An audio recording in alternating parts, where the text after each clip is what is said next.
সমন্বয়, এগুলো কি হচ্ছে? সমন্বয়কদের গোপন তথ্য সমন্বয়করাই ফাঁস করতেছে। এইদিকে সেনাপ্রধান এবং ডক্টর ইউনূস বিএনপি মিলে কঠিন অ্যাকশন নিচ্ছেন। বিস্তারিত জানতে ভিডিওগুলো দেখতে থাকুন। নাসির উদ্দিন পাটোয়ারি এই কথা বলছে যে হাসনাত একটা মেম্বারি করলেও ফাঁস করবে না। ক্ষমতা, টাকা, এই দুইটা জিনিস জনগণের কাছে এদের অস্তিত্ব নষ্ট করে দিছে, বিশেষ করে ছাত্রদের কাছে এদের অস্তিত্ব নষ্ট করছে। এই উপদেষ্টা পরিষদের বিরুদ্ধে একটা বড় অভিযোগ রয়েছে যে তারা জনপ্রিয়তার পথে হেঁটেছে, অর্থাৎ জনপ্রিয়তা যেদিকে সেদিকেই সিদ্ধান্ত নিয়েছে, সেটা দেশের জন্য মঙ্গলকর হোক অমঙ্গলকর হোক সেই ভাবনা ভাবেনি। শীর্ষ নেতৃত্ব তারেক রহমানের মধ্যে অনুষ্ঠিত হলো, সেই বৈঠক সম্পর্কে আমরা সবকিছু জানবো না, এটি খুবই স্বাভাবিক। তার কারণ বৈঠকের পরের অংশটি হয়েছে 1 to 1, তার মানে গোপনে হয়েছে, পর্দার আড়ালে কি আলোচনা হয়েছে আমরা জানি না।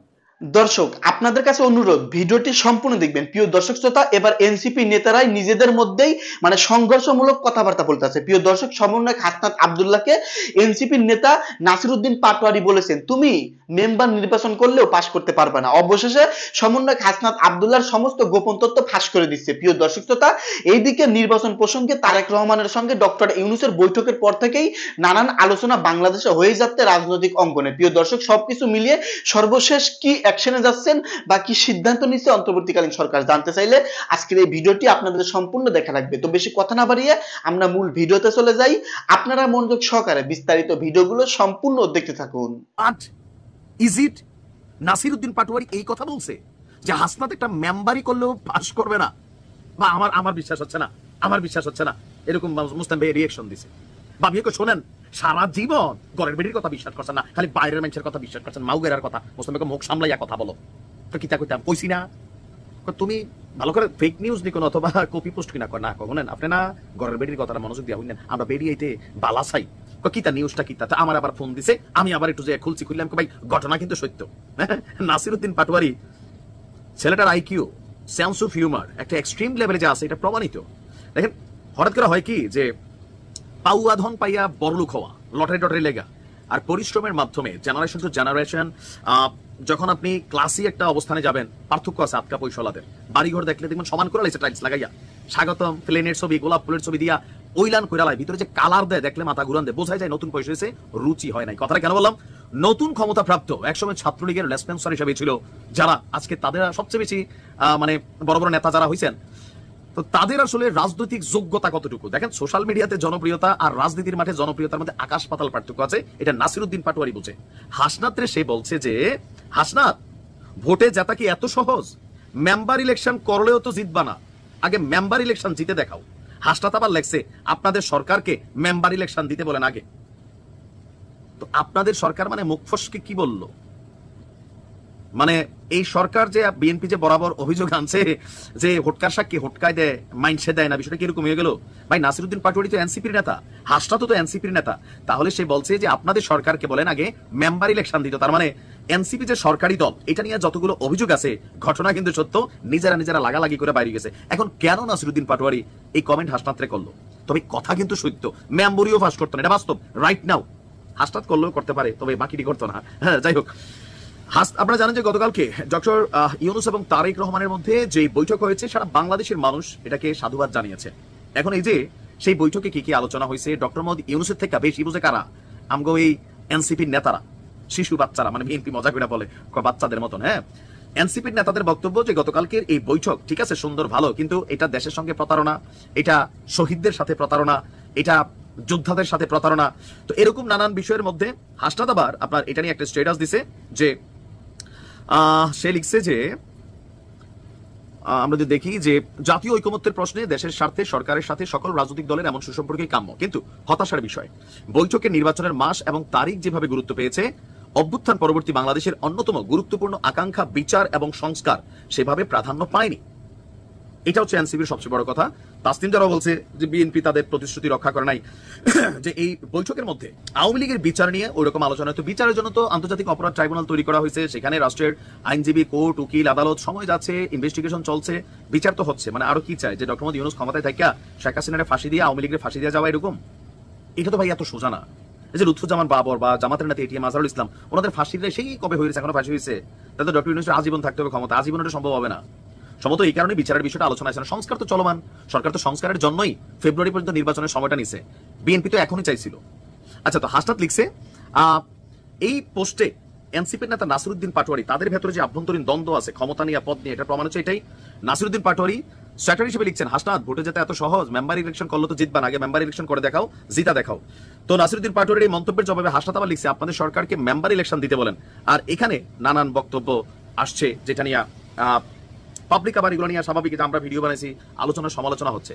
এনসিপি আসলে হতাশ এবং কি টেন্সড। এই কারণেই টেন্সড, তারা গেল 2-2.5 মাসে বিএনপির যেভাবে লাড়াচাড়া করছে, ঘাটছে, এটা পাগলও বুঝে যে এই মুহূর্তে নির্বাচনে বিএনপি ক্ষমতায় আসবে। তো জনাব তারেক রহমানের সাথে এই বৈঠক নিয়ে নানান বক্তব্য, বিভিন্ন সময় বিএনপি কিনা নানান বক্তব্য, বিএনপির নেতাদের শুধুমাত্র টেকনিক্যালি মুখ দিয়া বলতে পারে না, তাও দুদুভাই বইয়া ফেলছিল পেশাব টেশাব। আপনি বুঝতে হবে যে তাদের গোসার জায়গাটা কোন লেভেলে আছে। শুধুমাত্র রাজনৈতিকভাবে বড় বড় নেতা বাংলা ভাষায় কথা বলতে পারে না, ছাত্ররা যেভাবে বলে। তো সেই ফিলিংসে এনসিপির যে ভয়টা কাজ করে যে তাদের প্রোটেকশনকারী কে, একদিকে আওয়ামী লীগ মানে ছায়ার মতন পিছনে লাইগা আছে 100%, সুযোগ পাইলেই এদের তো করবে, এদের ফ্যামিলি আত্মীয় স্বজন যে যেখানে আছে প্রত্যেককে আওয়ামী লীগ ক্ষতি করবে। এটা কিন্তু এনসিপির নেতারা সবচেয়ে ভালো বোঝে। ক্ষমতা টমতা তো পরে, সুযোগ পাইলেই কিন্তু ক্ষতি করবে। আর দ্বিতীয়ত বিএনপির সাথে যে পাঙ্গা টাঙ্গা লাগছে বা বিভিন্ন এলাকায় যেভাবে এখন ঝামেলা ঝামেলা পাকাই ফেলছে এরা, বিএনপি ক্ষমতায় গেলেও আমি স্পষ্ট বলে দিতে পারি 2-1 নেতা হয়তো এইসব টিভি টাভিতে কথা বলবে, কিন্তু লোকাল পর্যায়ে এই সমন্বয়ক বা এই বৈষম্য বিরোধী এই জিনিসগুলা দেখবেন দৌড়ের উপর থাকবে। কেন? কারণ এই যে 1-2 বছর এনসিপির পোলাপাইন যে একটা পাওয়ার নিয়ে ঘুরতেছে বা বিভিন্ন জায়গায় বিএনপির সাথে তর্কাতর্কিতে লিপ্ত হচ্ছে, বিএনপির নেতাকর্মীরা চুপ হয়ে বই রয়েছে। বিভিন্ন জায়গাতে অ্যাকশন হচ্ছে ছোটখাটো গুপসি, তখন বিএনপি অ্যাকশনের সুবিধা পাবে। কেন?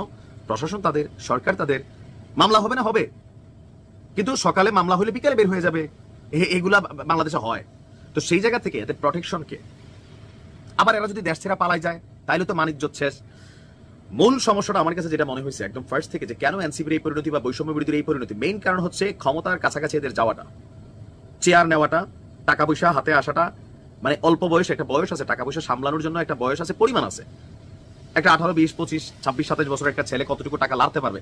এই যে অভার ক্ষমতা, পুরো রাষ্ট্রের মধ্যে একটা বস লেভেলে, একটা প্রধানমন্ত্রী লেভেলে একটা ফিল তৈরি হয়ে গেছে।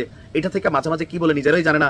আবার ধরেন পুরাটাই নিজেদের কাছে রাখতে চাইছে, আন্দোলনের ক্রেডিট কাউকে দিতে চাইছে না। সবকিছু মিলাইয়া ক্ষমতা, টাকা, এই দুইটা জিনিস জনগণের কাছে এদের অস্তিত্ব নষ্ট করে দিছে, বিশেষ করে ছাত্রদের কাছে এদের অস্তিত্ব নষ্ট করছে। ছিলাম এই সরকারের কথাই বারবার আমরা ভেরিয়েশন দেখছি, কথার পরিবর্তন দেখছি। এই কথার পরিবর্তনের ধারায় এবার যুক্তরাজ্যে সফরকালীন প্রধান উপদেষ্টার যে সর্বশেষ বৈঠক তারেক রহমানের সঙ্গে, সেই বৈঠককে কেন্দ্র করে এবং সেই বৈঠককে কেন্দ্র করে একটা কথা সামনে এসেছে। এনসিপি সেটাকে সামনে এনেছে, যদিও বাংলাদেশের কোনো গণমাধ্যম সেটাকে গুরুত্ব দিয়ে সামনে আনেনি। এনসিপির প্রতিবাদের মাধ্যমেই ব্যাপারটা সামনে এসেছে। সেটা হচ্ছে যে প্রফেসর ইউনূস বলেছেন যে গণভোটের প্রয়োজন নেই। অর্থাৎ এনসিপির যে দাবি ছিল যে গণভোট হোক, একটা গণভোটের মাধ্যমে জনগণের সিদ্ধান্ত নেওয়া হোক, সংবিধান পরিবর্তন বিষয়ে, সংস্কার বিষয়ে একটা গণভোটের যে ব্যাপার দাবি হচ্ছিল এনসিপির তরফ থেকে, মূলত সেই দাবিকে নাকচ করে দিয়েছেন। এবং প্রফেসর ইউনূস বলেছেন যে সংস্কার হতে হবে নির্বাচিত সংসদে, অর্থাৎ আগামী সংসদে সংস্কার কার্যক্রম, এই বিলগুলো পাশ করতে হবে। সংস্কারের যে মূল ব্যাপারটা সেটা সংসদে হতে হবে। এতদিন কিন্তু এই আলোচনা ছিল না। এতদিন আলোচনা ছিল যে এখনই সংস্কার করে ফেলতে হবে, এখনই এটা করতে হবে, এখনই ওটা করতে হবে। নির্বাহী আদেশে আওয়ামী লীগের কার্যক্রম নিষিদ্ধ করার ঘটনাও আমরা দেখেছি, যেটা সমালোচিত হয়েছে। কারণ একটা পর্যায় পর্যন্ত তারা যদি ধৈর্য ধরতো, আদালতে গিয়ে যদি সেটার একটা সিদ্ধান্ত হতো, তাহলে এত বিতর্ক তৈরি হতো না। যখন সরকার নির্বাহী আদেশে সেটা করতে গেল এবং নিবন্ধন স্থগিত করার ঘটনাও ঘটালো, তখন বিতর্ক তৈরি হয়েছে যে আদালতের সিদ্ধান্তের আগেই এক ধরনের মেসেজ তারা আদালতকে দিয়ে দিল যে এই সিদ্ধান্ত গ্রহণ করতে হবে, যেটা আদালতের জন্য বিব্রতকর হতে পারে। এবার আমরা যখন প্রধান উপদেষ্টাকে এই কথা বলতে দেখলাম, গণভোটের বিপক্ষে তিনি অবস্থান করলেন। এতদিন গণভোটের পক্ষে ছিলেন এবং সংস্কারের পক্ষে, সব সংস্কার এই সরকারের আমলেই করতে হবে এরকম পজিশন ছিল সরকারের, কিন্তু সেই পজিশন থেকে ইউটার্ন দেখলাম আমরা।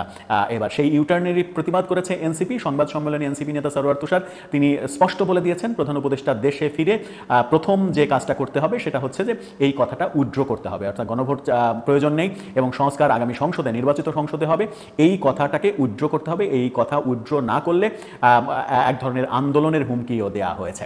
প্রফেসর ইউনূস কি আবারও এসে আবার কথা পরিবর্তন করে অন্য কথায় চলে যাবেন? সেটাই এখন বড় প্রশ্ন।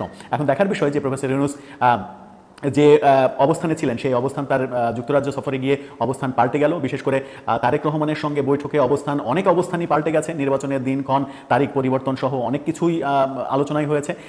একটা বিষয় সামনে আসলেও, নির্বাচনের তারিখটা সামনে আসলেও আরও অনেক ব্যাপারে যে তাদের মধ্যে সমঝোতা হয়েছে সেটা মোটামুটি অনুমান করা যায়। তারেক রহমানের উচ্ছ্বসিত অবস্থান এবং প্রফেসর ইউনূসের হাস্যোজ্জ্বল চেহারা বলে দেয় যে দুই পক্ষই উইন উইন সিচুয়েশনে আছে। তো দুই পক্ষই যদি উইন উইন সিচুয়েশনে থাকে তাহলে অনেক সিদ্ধান্তই এর মাঝে যে হয়েছে এটা বলাই যায়। এখন দেখার বিষয় এবং পরবর্তী আলোচনার বিষয় যে কোন কোন সিদ্ধান্ত আরও হলো যেগুলো সামনে আসেনি।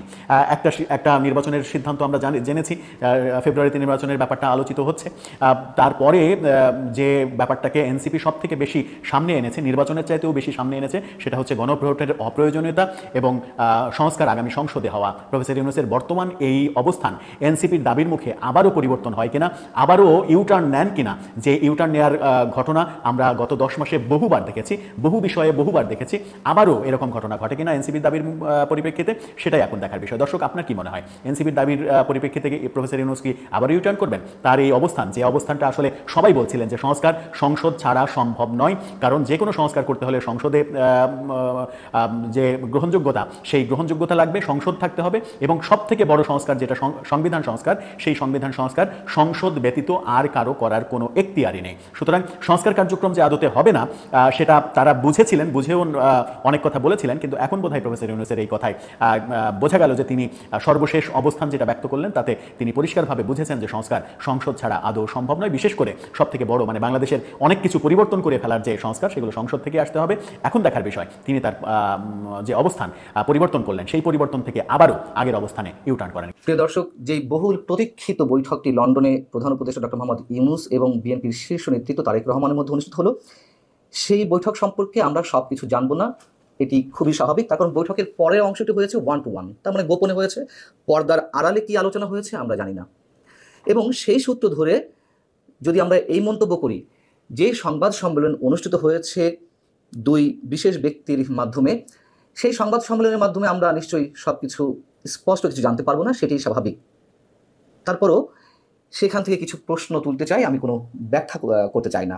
এবং প্রশ্ন যাওয়ার আগে একজন দর্শক, মানচিত্রে একজন দর্শক, এর আগে আমি যে কন্টেন্টে দিয়েছি সেখানে একটি মন্তব্য করেছেন, সেটাই আমি আপনাদেরকে একটু বলি।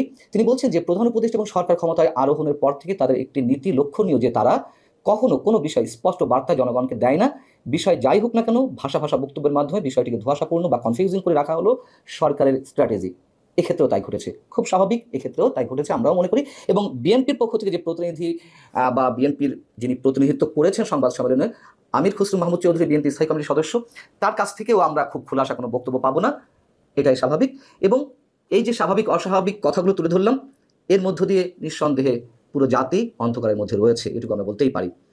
এখন যে প্রশ্নগুলো তুলতে চাই, যেই খলিলুর রহমান সম্পর্কে বিএনপির এত আপত্তি, যেই খলিলুর রহমানকে বিএনপি বিদেশি নাগরিক হিসেবে ট্রিট করলো, খলিলুর রহমান আবার, তার মানে জাতীয় নিরাপত্তা উপদেষ্টার কথা বলছি, তিনি খোদ তারেক রহমানের নাগরিকত্ব নিয়ে প্রশ্ন তুললেন। এবং যেই খলিলুর রহমানের পদত্যাগ দাবি করে আসছে বিএনপি, তিনি কেন এরকম একটি গুরুত্বপূর্ণ বৈঠকে সরকারের পক্ষ থেকে এক ধরনের প্রতিনিধিত্ব করলেন? তারেক রহমানকে তিনি রিসিভ কেন করলেন? এবং যে সংবাদ সম্মেলন অনুষ্ঠিত হলো সেখানেই কেন তিনি ফোকাসড হলেন খুব বেশি করে? কেন তিনি সব উত্তর দেওয়ার চেষ্টা করলেন? সরকারের নিরপেক্ষতা নিয়ে প্রশ্ন তোলা হয়েছিল বিএনপির পক্ষ থেকে, এবং সেই নিরপেক্ষতার জায়গা থেকে খলিলুর রহমান সহ অন্য দুই ছাত্র উপদেষ্টা মাহফুজ আলম এবং আসিফ মাহমুদের পদত্যাগ দাবি করা হয়েছিল। আমরা দেখলাম যখন সেনাপ্রধান গত 21শে মে অফিসার্স অ্যাড্রেসে সরকার সম্পর্কে নানান ধরনের প্রশ্ন তুললেন, সেই অবস্থায় যখন ডক্টর মোহাম্মদ ইউনূসের পায়ের তলা থেকে মাটি সরে যাচ্ছিল, তখন তিনি যখন আবার বিএনপিকে ডাক দিলেন, বিভিন্ন রাজনৈতিক দলের সঙ্গে বৈঠক করলেন, সেখানেও আমরা দেখলাম বিএনপির প্রতিনিধি দল যে বৈঠক করতে গেলেন, সেই সময় ডক্টর মোহাম্মদ ইউনূসের পাশে আসিফ মাহমুদ সজীব ভুঁইয়া উপস্থিত ছিলেন। কেন এই বিষয়গুলো সরকার সজ্ঞানে, খুব কৌশলে এইগুলোই বিতর্কিত ব্যক্তিদেরকে সামনে তুলে আনছেন? এগুলো বিএনপিকে একের পর এক বুড়ো আঙুল দেখানো কিনা, সেই প্রশ্নটা উঠতেই পারে।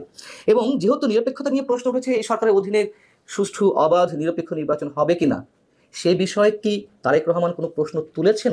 সম্মানিত দর্শক, আশা করতেছি বিস্তারিত ভিডিওগুলো আপনারা সম্পূর্ণ মনোযোগ সহকারে শুনেছেন এবং দেখেছেন। প্রিয় দর্শক, এই সম্পর্কে যদি আপনারা কিছু বলতে চান আপনাদের ব্যক্তিগত মতামত থেকে, যে আমাদের দেশে কি হতে চলেছে, অবশেষে এনসিপি অর্থাৎ সমন্বয়কদের মধ্যে কেন এত বিরোধ চলে আসলো, আর অপরদিকে তারেক রহমান সঙ্গে ডক্টর ইউনূসের বৈঠকের পর থেকে কেন এত সমালোচনা হয়ে যাচ্ছে। দর্শক, এ সম্পর্কে আপনাদের ব্যক্তিগত কোনো মতামত থাকলে ভিডিওর কমেন্টে জানিয়ে দেবেন। দর্শক, ভিডিওটি এখানে শেষ করছি, দেখা হবে আবারও নতুন কোনো নিউজ নিয়ে।